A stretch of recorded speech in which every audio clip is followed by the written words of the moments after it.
The most highly anticipated season of Ole Miss football is set to begin as the Rebels take on the Furman Paladins in their season opener. We're previewing, predicting, breaking down everything you need to know as the 2024 season in Oxford, Mississippi gets rolling. Hello, everyone. I'm Chris Phillips. He's Dave Shumate. Appreciate each and every single one of you tuning in. Make sure you like, subscribe, turn notifications. Check us out via podcast, wherever you get your podcasts. You can also find us across all social media platforms, as well as our website, SECUnfiltered.com.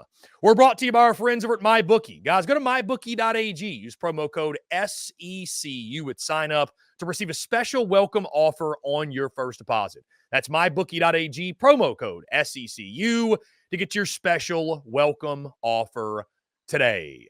The Ole Miss Rebels take on the Furman Paladins in the kickoff to the 2024 season, a highly anticipated one, to say the least, in Oxford, with national championship aspirations for Lane Kiffin's program on the horizon. We're previewing, predicting, breaking down the season opener, and helping me do so, my good friend Dave Shumate joins me once again. Dave, what's going on, my man? Appreciate you taking the time. CP, what's going on, baby? Yeah, I mean, the Red fans hadn't been this fired up in the city of Oxford since probably Eli Manning came back. But again, I don't think they had national championship aspirations. That's more just hoping to win the SEC West.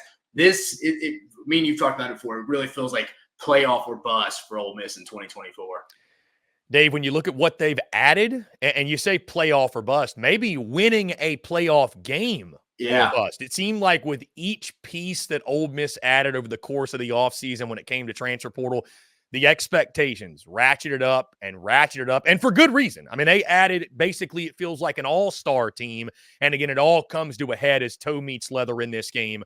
Ole Miss taking on Furman. Dave, let's dive into it again. Of course, kickoff Saturday, August the 31st, a 7 p.m. Eastern kick at Vaught Hemingway in Oxford.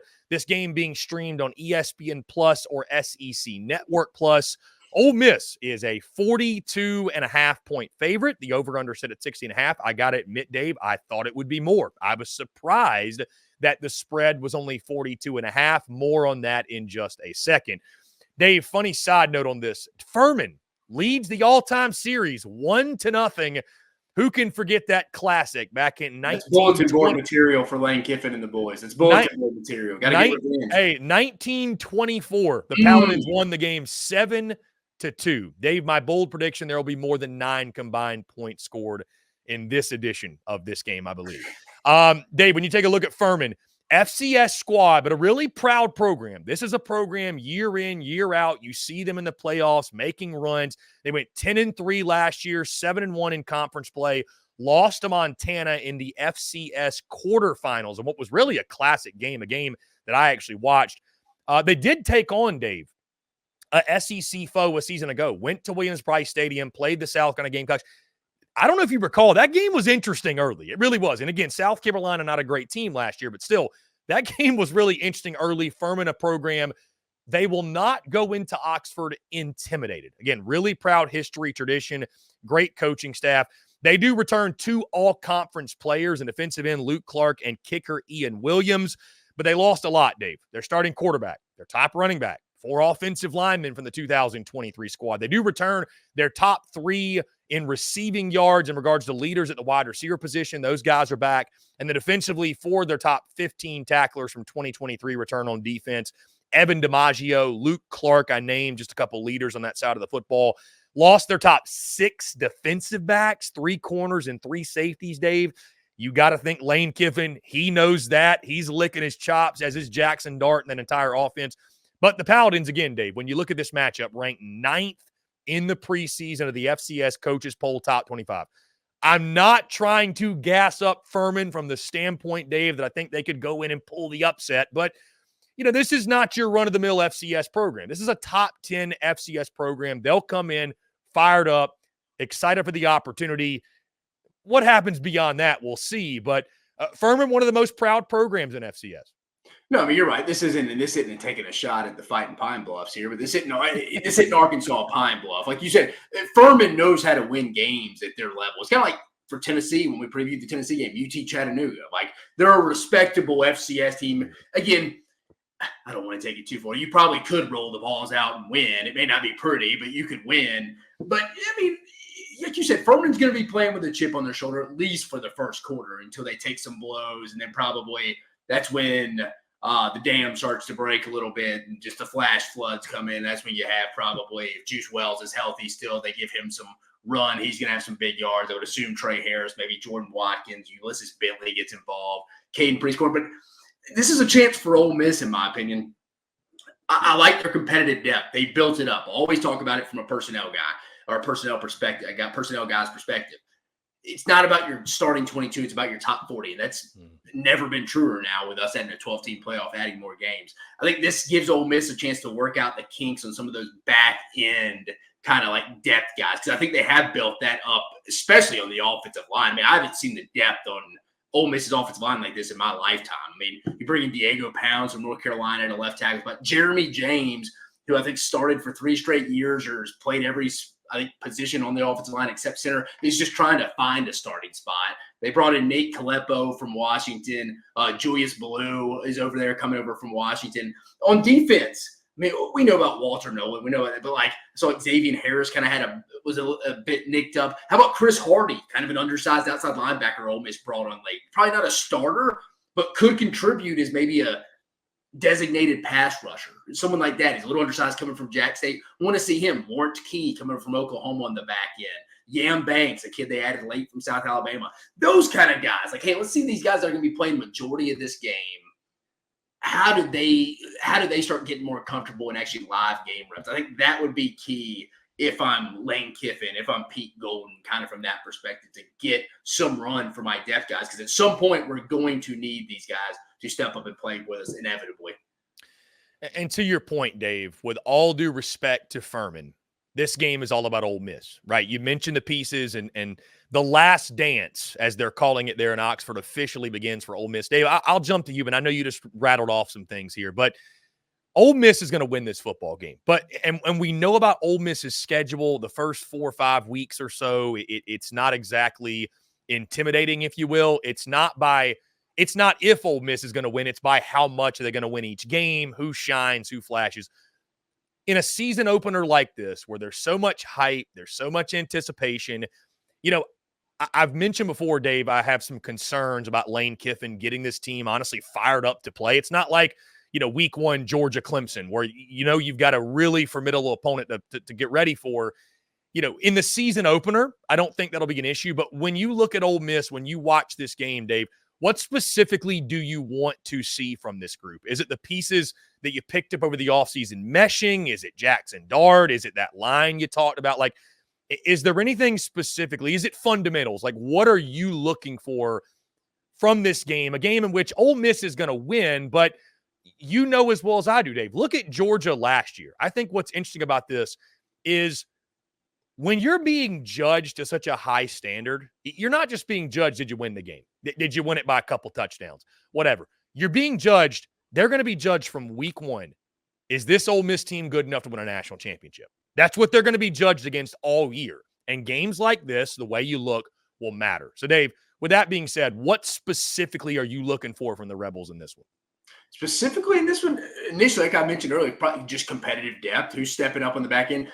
And really, I mean, I would like to see how they use certain guys. I mean, he changed his name. I was trying to find TJ Dottery, former TJ Bull Dudley, a guy that's kind of like an inside backer. They may line him up on the edge as a third down pass rusher. Again, just really these depth guys, and especially for getting real particular on defense. That's what I really want to see. Again, I didn't mention him earlier, but a Kalo Stone, Xavier Harris, they've both been on the roster. How did they utilize Centarian Perkins? He's a little bit like Harold Perkins at LSU, where the athleticism and just overall ability is just off the charts. I mean, he stacks up there with the best of them. How do they utilize him at the inside linebacker? It's very similar to how Harold Perkins is. Coincidentally, they both have the same last name. But like, how does Pete Golden use these weapons? Because he kind of has some people. I mean, I've heard TJ Dottery, he can rush the passer. He does a good job of that. How does he fit some of these guys in these specific roles? I mean, I think offensively, they're going to go kind of do them this first week.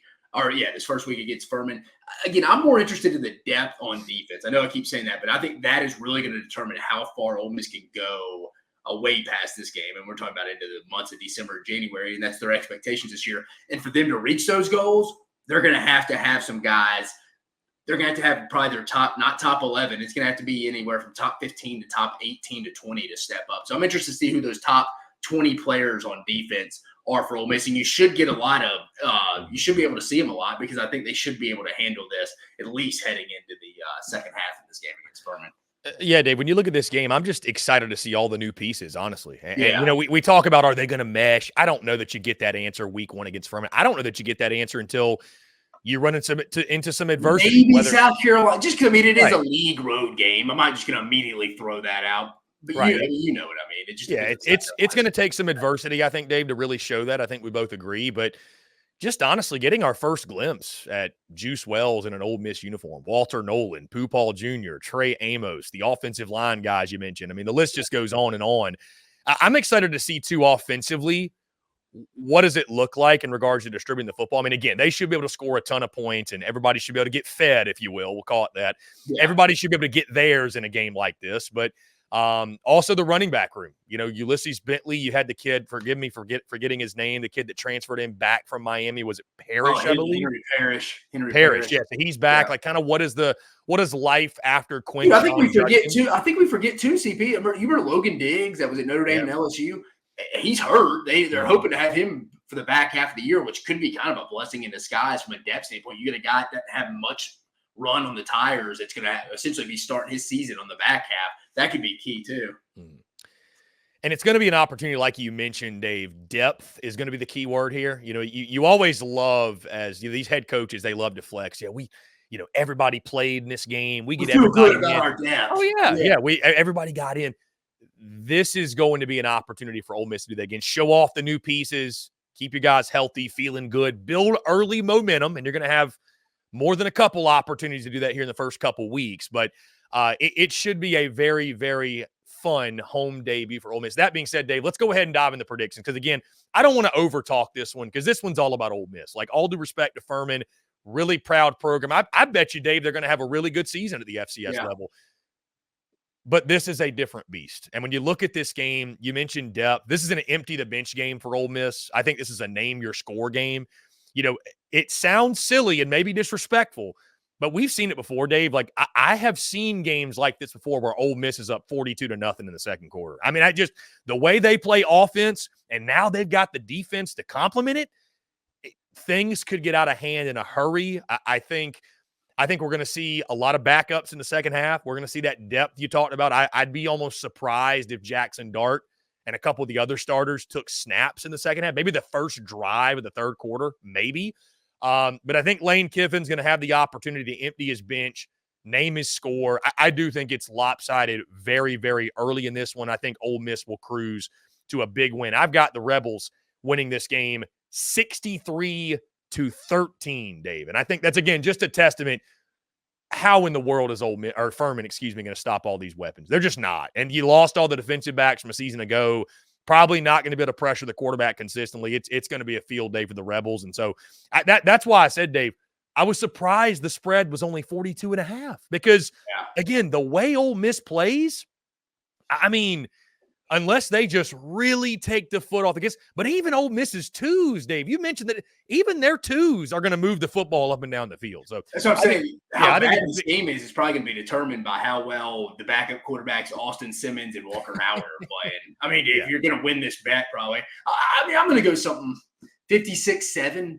If you're making me guess right now, something like that. I think they're going to want to try to come out and like impose their will on defense and kind of be like, hey, look, I think everybody expects them to be good on offense. I think it's going to be, hey, if they come out and hold a solid FCS school like Furman to 7 points in your first game, and a lot of that's done with your depth guys, and like your starters aren't playing a lot in the second half, if any, that would be pretty impressive. I know people will just look at the score and be like, oh, 56-7, but it's like, man, look who played. I mean, there's a lot of their twos back there kind of holding these guys in check. So I think it'll be something like that, 56-7.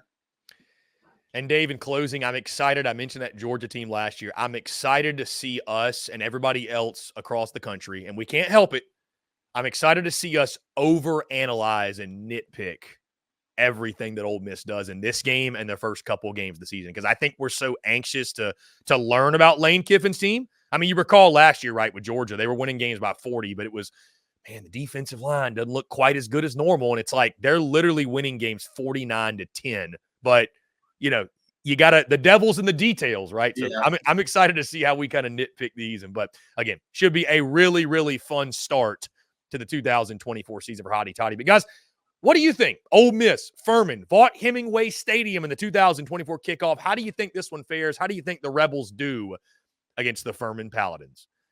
Guys, that's going to do all for us. Appreciate each and every single one of you tuning in. Make sure you like, subscribe, turn on notifications. Check us out via podcast, wherever you get your podcast. You can also find us across all social media platforms, as well as our website, SECUnfiltered.com.